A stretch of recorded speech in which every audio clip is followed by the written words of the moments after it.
Hi, it's Sally-Shakti, your visionary writing guide, and welcome to Tarot and Astrology for Visionary Writers from Monday the 4th to Sunday the 10th of September 2023. So now we are here in September. Welcome.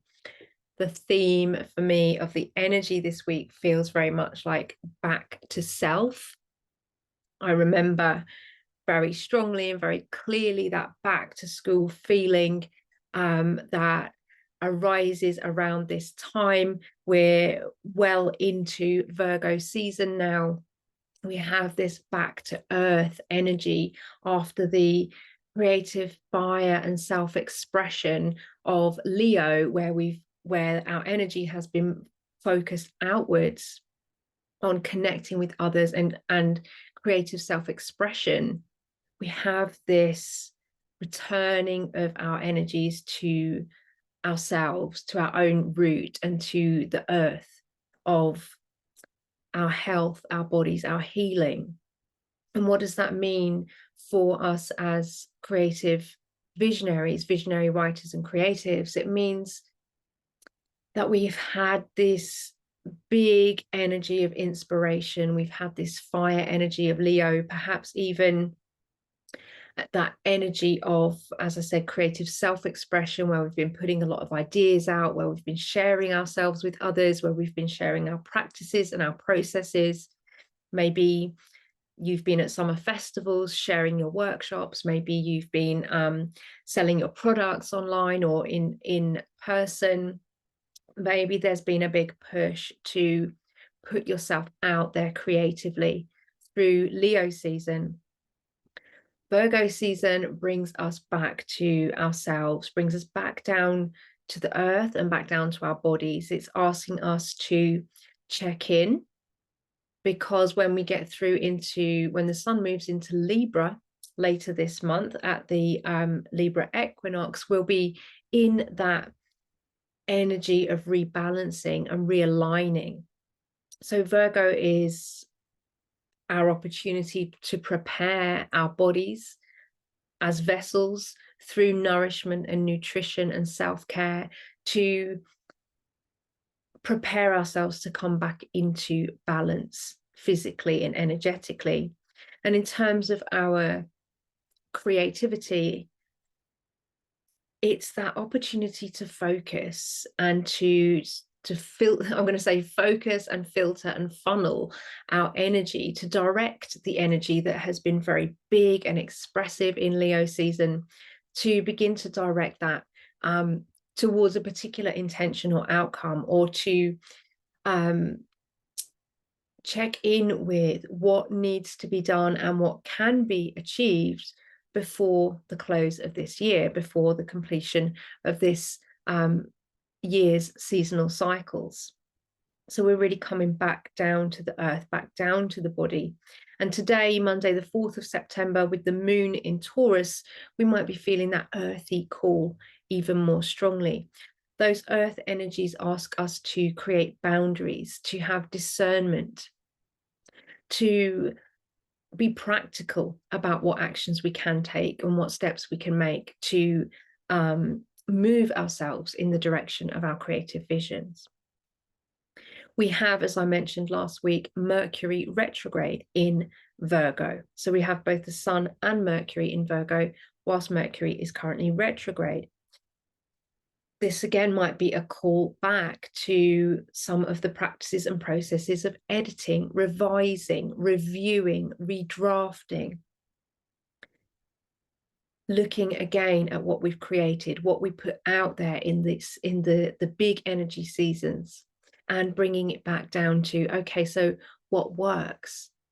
Life and our creative practice it's all about creative experimentation. There's no right or wrong, there's no failure. There's information, there's learning, there's evolution, there's looking at, well, what really worked and what's going to continue to work as I move forward and take my next practical steps, and what can I leave behind as we move towards the closing cycles of this, closing seasons of this yearly cycle. Will be getting more and more into that energy of what we can let go, what we can leave behind, and what's not coming forward with us through the threshold into the next set, the beginning of the new seasonal cycles next year.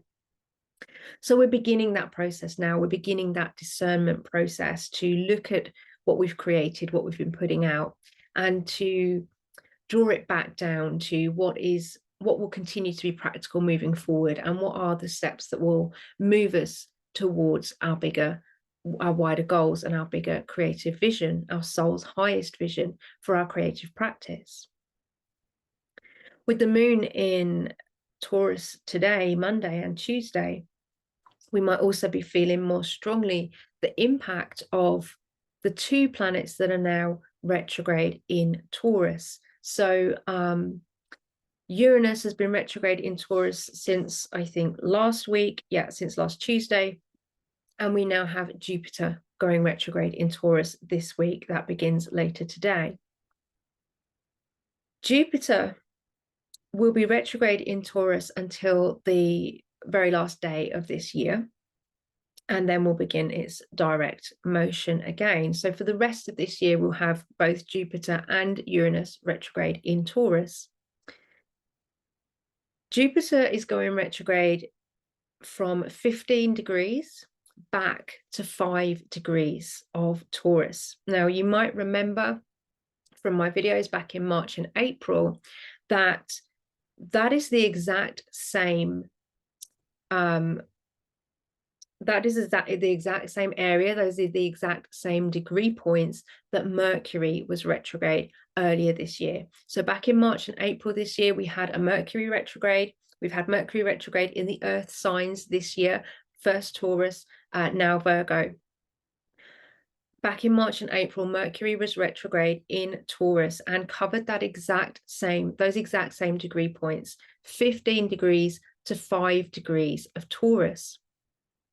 And I was mentioning in those videos back earlier in the year that what Mercury will be encouraging us in those areas of our charts. So if you look at 15 to 5 degrees of Taurus in your birth chart, you'll be able to see what energy this is working with for you specifically, according to what house or houses it's in. But generally, whatever Mercury was asking us to reconsider and reevaluate back in March and April this year, Jupiter is now coming in to expand and explore into. So as Jupiter goes retrograde across these same degree points until the end of this year, whilst Uranus is also retrograde in Taurus, and I want to say that the Taurus energies and the Taurus sign, the Taurus degree points have had a lot of working through in these past few years. Uranus has been working through Taurus since 2018 and has covered already these areas, this 5 to 15 degree points of Taurus. Uranus has already been through and made big changes, big revelations, bringing in the new, dissolving the old structures, and not just dissolving, but tearing up the old structures and bringing in the new in these areas of your charts. And then Mercury came through. Mercury came through in April and May this year to ask us to reevaluate.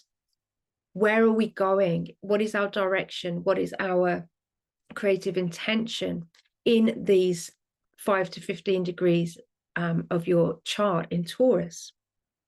Whatever Uranus has been uprooting and reimagining for you, Mercury came through with perhaps some of the more practical day-to-day considerations. Uranus and Mercury are operating on that same kind of wavelength. Uranus is a higher octave of Mercury energies. Uranus is the expansive, imaginative, mental, intellectual vision. And Mercury is the daily our daily application in our lives of how we communicate and how we think and what we are moving through. So Uranus has come through already in the last several years with a big uprooting, a big tearing up of the old structures in your life and in our collective. Uranus has been tearing up the old structures, perhaps collectively in relation to our finances, our self-worth, our sense of self, our sense of self-love, self-care, our sense of the practicalities of what we need in terms of resources to live sustainably in our own lives and on this planet. And in those areas of your chart, Uranus has been moving through and tearing up the old structures, the old beliefs, the old ways you've been doing something, and bringing in fresh imagination, new perspectives, and bringing the future into your present. Mercury then came through and asked us to reconsider and reevaluate how we do things on a daily scale in our daily lives. How do we value ourselves? How do we give ourselves love and care and nourishment? How do we resource ourselves, and how do we use, and what relationship do we have with our resources? And we can think of this in terms of our personal lives as well as our creative lives. What practical material resources are you using in your creative practice and process? I know that I'm still using what is the word? I'm still using plastic pens, and the word is not dissolvable. It's throwaway, but I can't think of the better word for throwaway. I'm still using throwaway plastic pens. I actually like the way they write, and they're very fast in terms of what I write with and how I write, and when I make marks on the page.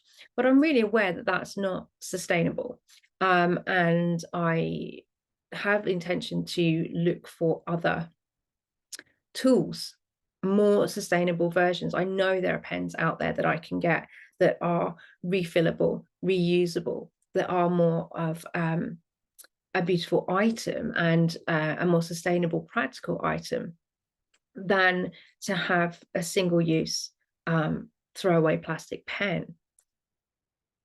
There are perhaps considerations that we all can make in terms of the resources that we use for our creative process and how we can begin to move more sustainably and begin to resource ourselves more sustainably for our creative practices. And what else also then does that do to our relationship with the earth? How does that change our relationship from one of domination or oppression or exploitation, extraction, to one of kinship, when we have renewable sources that we can tap into, and when we have resources that we are sourcing personally ourselves direct from the earth to work with in our creative practices. I'm really aware of artists I know who create natural pigments, or people who use natural clays to sculpt with, or found driftwoods and found items to create with, recycled textiles. There are so many different opportunities that we have to create and source our own materials. And now I got it. It's disposable. That's like not dissolvable, disposable. I don't want to use disposable pens anymore. But I need to find other sources. And one of the ways that we can do that is to create and resource ourselves and come into a more symbiotic relationship of kinship with the earth as the provider of those resources. Or it's a much more, there's much more symbiosis than that. It's how we work together, how we co-create with the elements and the materials of the earth to bring our creative practice more into alignment with not only sustainability, but also with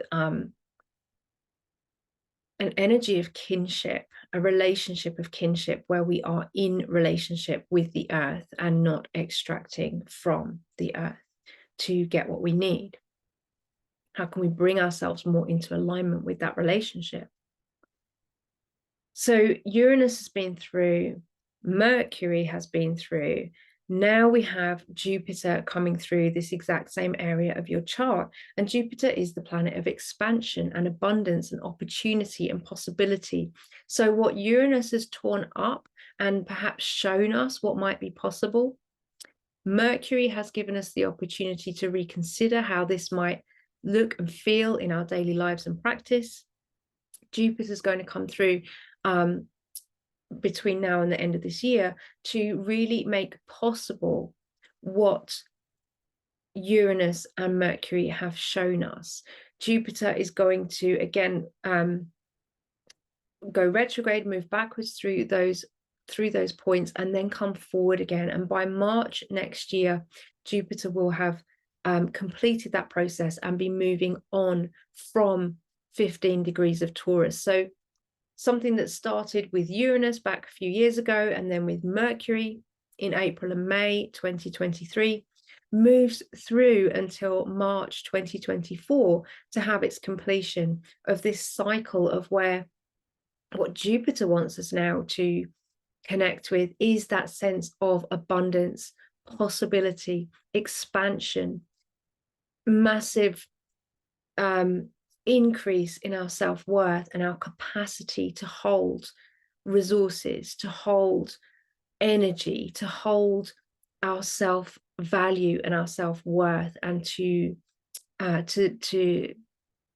live from that place of connected and integrated self-worth that is very much in relationship with the earth and not in a relationship of extraction from the earth.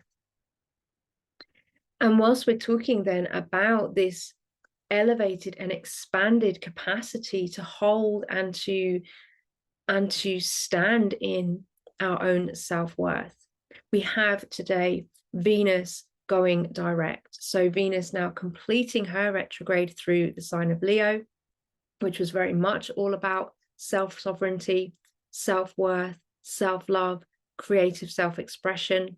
We've got Venus going direct, and on the 25th to 26th of September, she'll come back through and pass back through the Venus star point. She'll pass back through the star point where she had the conjunction with the sun, and then she'll be continuing on her journey through Leo.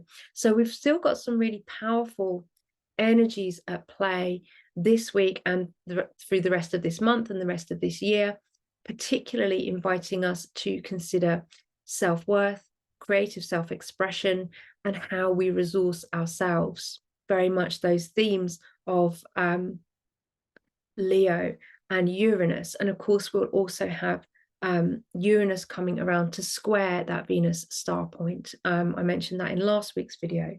So there's a lot going on in these energies, especially in the fixed signs at the moment between Leo and Taurus, asking us to reconsider our self-worth. How do we resource ourselves, and how do we value ourselves as visionary writers and creatives? This is a big question for so many people who are on a visionary writing and creative path. How do we value ourselves? How do we value our work? How do we receive value for our creative input and output?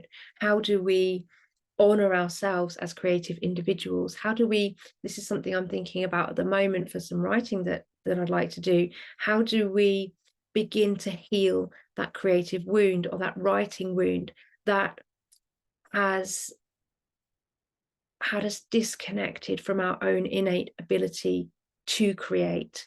And by that, I mean our creative practices, and I also mean our active participation as co-creators, energetic co-creators of this world, of our realities, of our lives, of the structures that we are weaving together. And the more intentional we become about our participation in that weaving process, in that fabric, in that tapestry of life, the more those structures begin to change. And the structures are changing. The old structures are crumbling. And we get to step in to take our rightful place as co-creators in the web of life. So the more that we continue to do the inner work and come back to our own self-worth, our own resources, our own creative practice, our own creative self-expression, the more also we are capable of and actively stepping into our role as co-creators on this world and in the web of life. I think I'll say more about that another time. I want to bring in a tarot card for this week.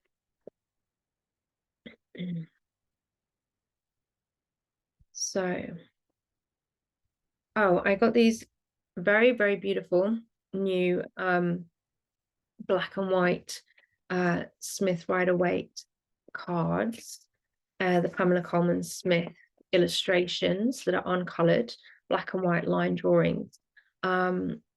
These resonate with me a lot more than the colored versions. I never really particularly resonated with those versions of the tarot deck, but once I'd seen this black and white line drawing version, which some people say is how it was originally, that Pamela Coleman Smith herself didn't color the versions. These resonate with me much more visually and strongly. So and these are also created onto recycle card as well, which is they've got a really nice feel to them. So who's our ally for the week ahead?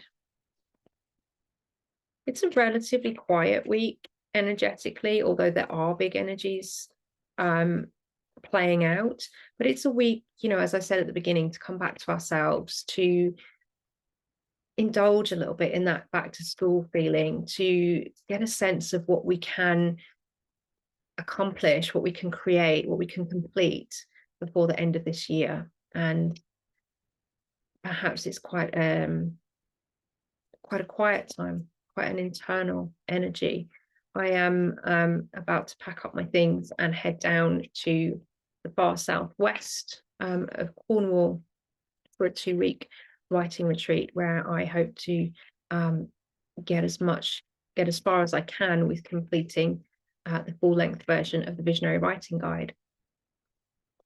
So that's my intention through this next couple of weeks, as we move through, as we play out the Mercury retrograde in Virgo, and we complete our time in Virgo. Feels like a very Virgo and Mercury retrograde thing to do, to get back into that book, to redraft what I've already started, and to bring that project to completion.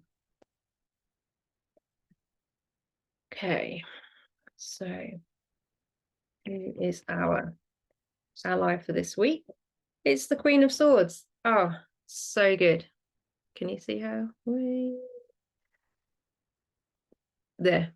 Okay, this is, you can see the beautiful black and white line drawing there. It's so clear, and so there's so much clarity in these drawings, so much simplicity that I really like. And that is, of course, the Queen of Swords, clarity. Queen of Swords, I have a writing retreat called the Queen of Swords, and it's one where we really just kind of get our heads down and write. And it's structured, and there's breaks and there's movement as well, but the main kind of focus of our time is to work on our own projects and get our heads down and write. And that's what I feel like this next 2 weeks is inviting in for me. So I'm hoping that this card and this energy will also be inviting something similar for you, an opportunity over this next week to come back to yourself, to come back to your clarity, to get really clear and intentional and boundaried about what you want to create, what you are creating, and what you want to bring to completion as we move through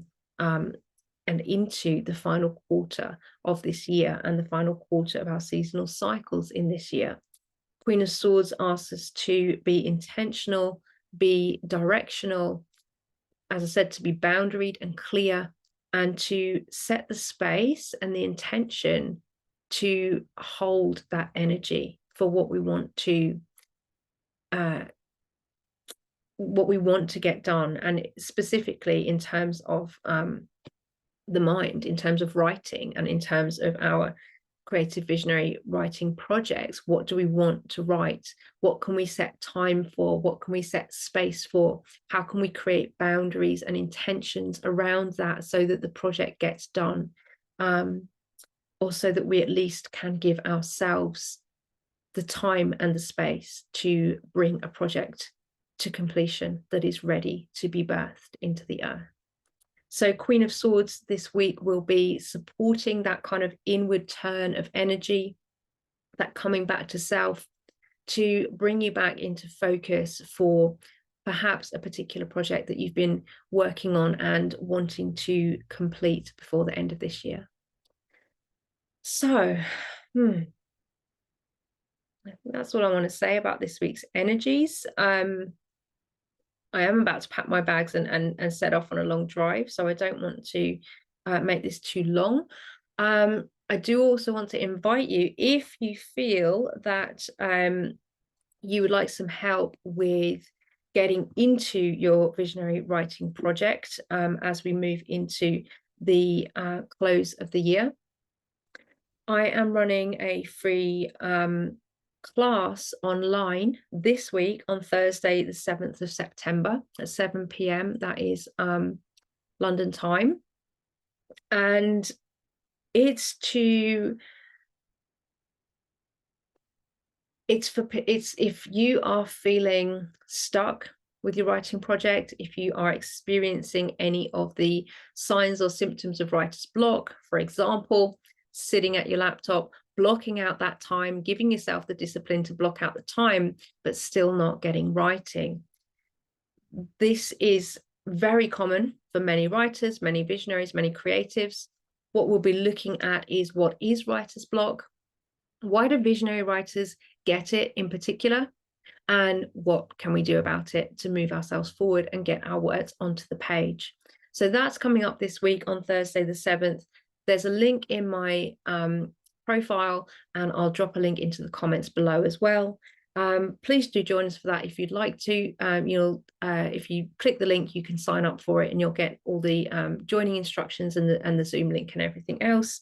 And I would love to see you there. We can talk about your experiences of writer's block, how it's showing up for you, and what we can do to move ourselves forward so that we've got that clarity and that creative drive and intention and energy moving us through to the close of the year. So thank you so much for being here with me today. I look forward to seeing you again soon. Take care and lots of love.